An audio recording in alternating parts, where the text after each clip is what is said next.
疲れ様です。音楽作家のまりえです。朝も涼しいうちからアトリエへ向かっています。と言ってもまだ6月だというのに、この日差し、肌に突き刺すような光はもはや真夏の顔をしています。しっかり長袖と帽子をかぶって暑さと虫対策をして、草の匂いが朝露と混じって歩くたびに立ち上ってきます。なんだかカモたちも世話しない、そんな朝です。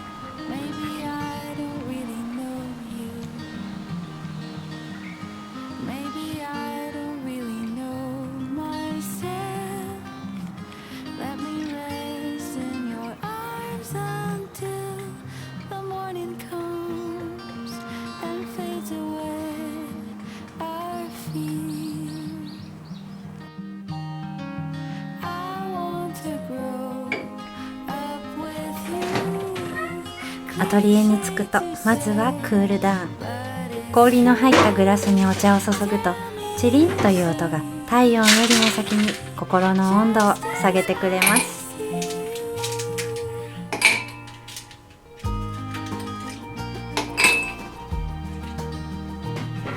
涼やかな音が部屋に響くだけでアトリエの空気も一段と軽くなります。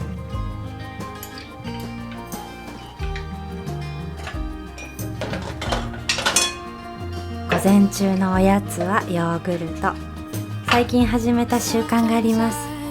それは1日スプーン1杯の蜂蜜を食べること。ムムも欲しいのか泣いてますね。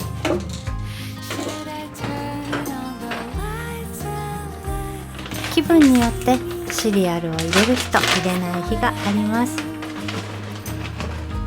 この日はココナッツ風味のものをチョイスしていました。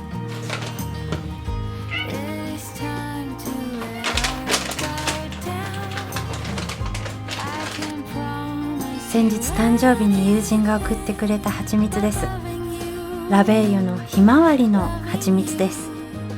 今まで蜂蜜という存在に特別な思いはありませんでした。むしろメープルシロップと思って口にすると裏切られるような気がして、どこか敬遠していた存在です。けれどこのひまわりの蜂蜜は違います。レンゲのような風味の奥に果物の香りがふわっと立ち上がる。一さじですっと世界が変わるような、そんな繊細で豊かな味わいです。トーストとの相性も抜群。ここ最近一番誰かに伝えたくなる味。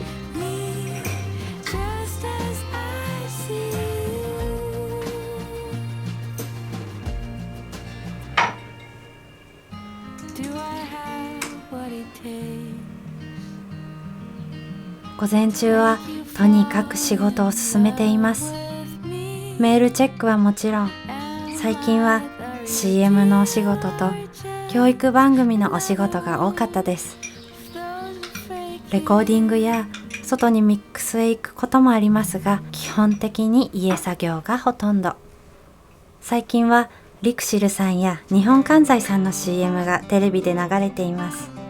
もし皆さんの生活の中で流れていたら、こっそり耳を傾けてみてください。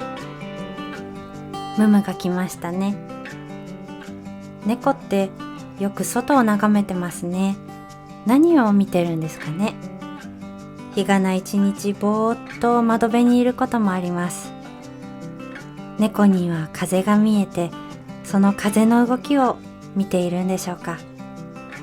それとも目に見えない時間の流れを感じてるのかもしれませんね。この後はだいたいうとうとして膝にいるだけいて、ぬるっと下に落ちていきます。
普段あまりお洋服を買わないんですが、先日久しぶりにマリメッコのスカートを購入しました。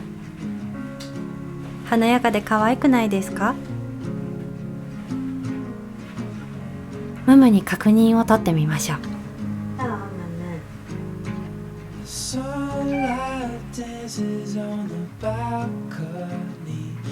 自分ではかなりの満足です。この夏これ1枚でいいってくらい涼しいのでおすすめします。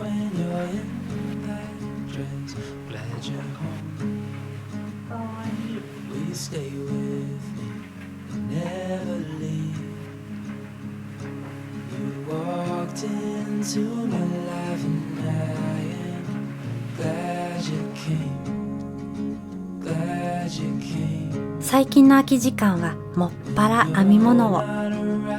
朝でも昼でも30分あれば手を動かします。そのもの小物という本を片手に小さなバッグを少しずつ。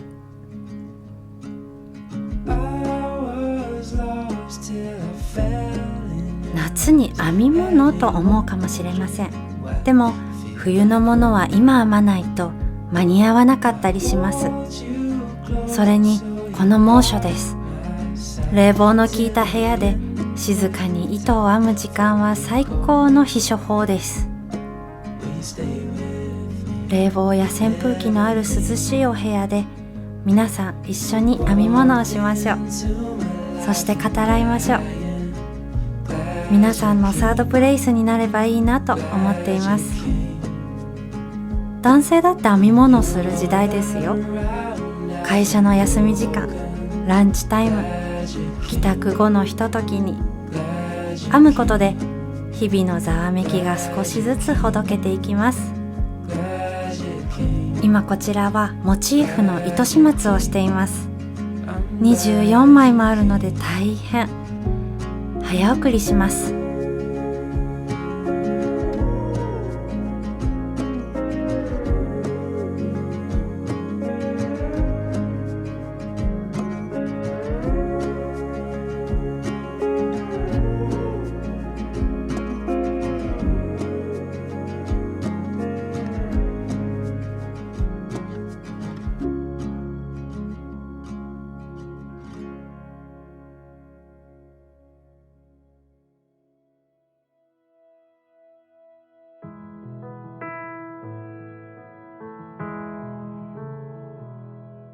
I don't remember everything from high school. I won't remember most of what I read. My memory's terrible, but I can promise you I'll never forget you, my love. I can't recall what I had for breakfast, or the name of the film we saw last night. A million things I'll forget, but one thing 私は今赤毛のアンに夢中です。一度足を踏み入れたら最後、切符を片手に気づけばアボンリー行きの列車に乗りたくなる、そんな作品です。高畑勲さんの手がけたクラシックな作品では、風が草を撫でる音までもが画面から聞こえてくるようでしたし、ネットフリックスのアンという名の少女では心に波紋を残す演出の数々、お洋服がどれも可愛かったですよね。どちらの作品にも共通するのは、アンという少女の目を通して世界が少しだけ柔らかく、そして詩的に見えるということです。今回のアニメはテンポよく進んでいきますよね。あっという間に大学進学や教師にまで、少し名残惜しさを感じさせるスピードですが、この時代には合ってるのかもしれませんね。音楽を手掛けているのは大好きな作曲家大島みちるさん。彼女の紡ぐ旋律は空気の中に浮かぶ香りのようですよね。その場の空気にすごく寄せていらっしゃる大好きな作曲家のお一人です。さあ、モチーフが出来上がりました。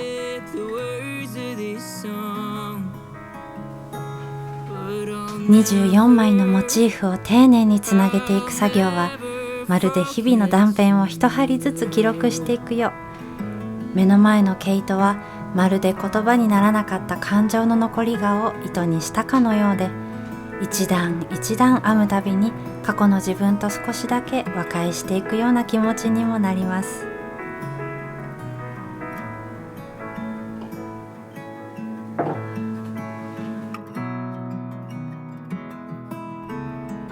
こうやって見ているとパズルみたいですよね。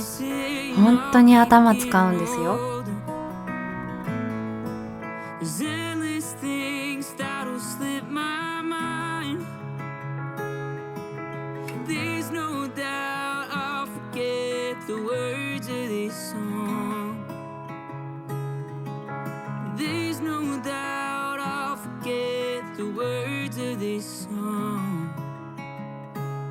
But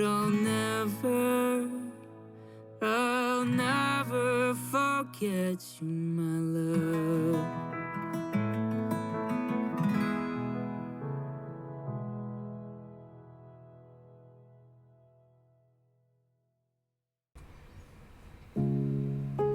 カメラが回っているのでちゃっかりあーちゃんも来ました。猫を見ると何もしない時間の豊かさを教えられてる気がしますね。ただエアコンのない部屋でぐでーんと伸びているのを見ると、ねえ快適な場所はあっちだよとつい突っ込みたくなるんですけどね。人はたまに猫に気を使いすぎますよね。でもそんな自由気ままな彼らの生き方にどこか憧れを抱いてしまうのは人間の差がなのでしょうか。前回の動画もそうでしたけど、尻尾でちゃんと確認してますよね。なんだろう、触り心地なのか、自分が乗るために確認してるのか。猫の尻尾は謎だらけですね。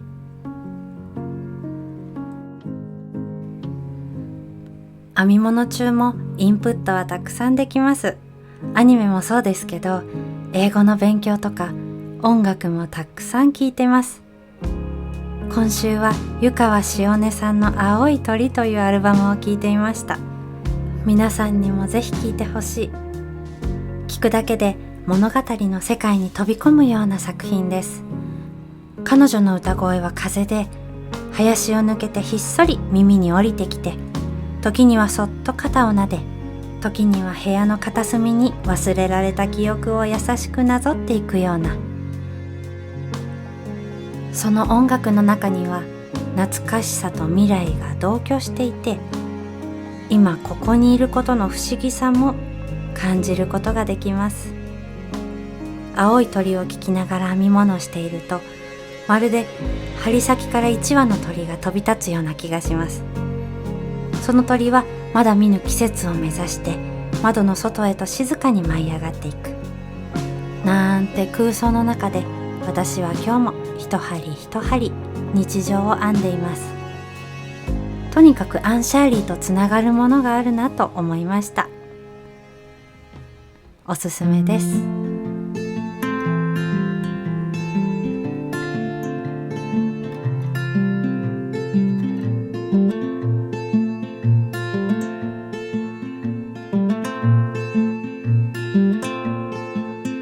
I don't know what I'm meant to feel anymore. I take it out on my girls and I smash that door. I fucked around with myself and I let you know that if you're up there watching, start the show.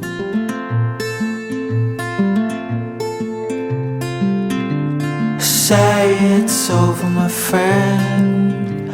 How long until the end? 'Cause I'm past the point where I can amend. I don't love myself, but I can pretend.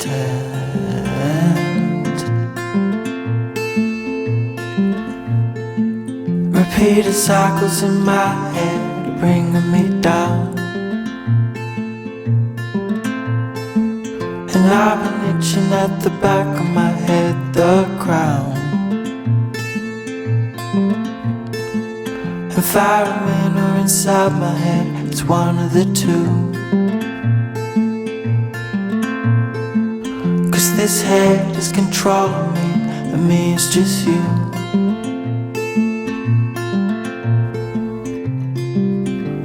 Say it's over, my friend. How long until the end? 'Cause I'm past the point where I can amend. I don't love myself, but I can pretend.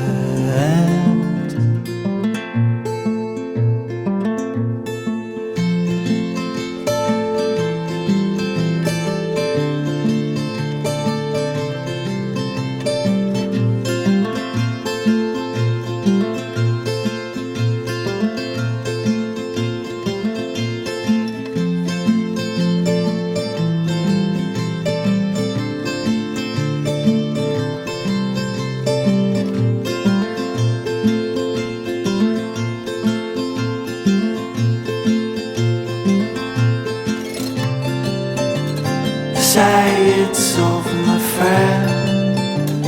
How long until the end? 'Cause I'm past the point where I can amend. I don't love myself, but I can pretend. I can pretend.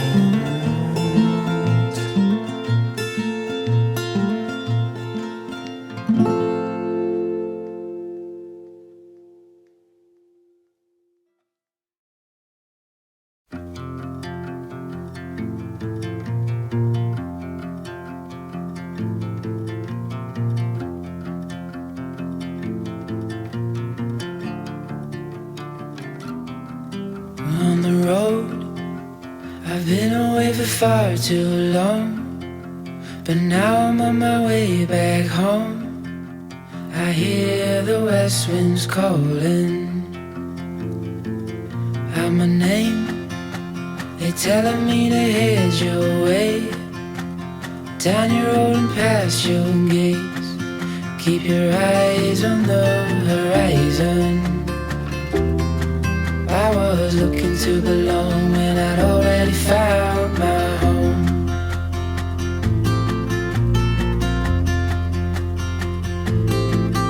Won't be long, I'm there before the setting sun, for you to fall into my arms, the place I call my home. I was looking to belong when I already found my home.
先ほど少し話題に出ましたが、皆さんはサードプレイスという言葉を耳にしたことはありますか？